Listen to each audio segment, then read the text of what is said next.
Hello everyone, it's Kenneth and I'll be your Westside guide for today. It's another beautiful day here at Gentry Manor. Ngayon, pupunta tayo sa Intramuros for a Sunday adventure. Kaya tara, samahan niyo ako. First stop natin, Fort Santiago. Iconic and historic. As well is a great place para simulan ang pagbabalik tanaw sa nakaraan dito sa Intramuros.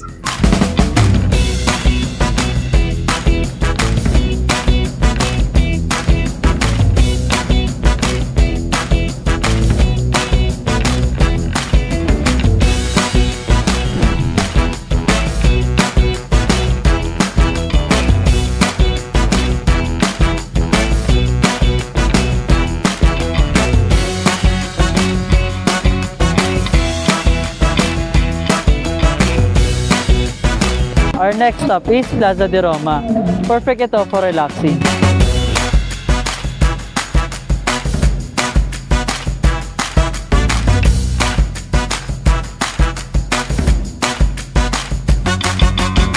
For our third stop, well known as San Agustin Church.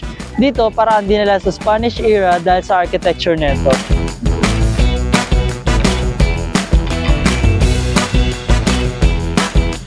That's it for now. If you like this content, make sure to subscribe to stay updated. Again, I'm Kenneth, your Westside guide.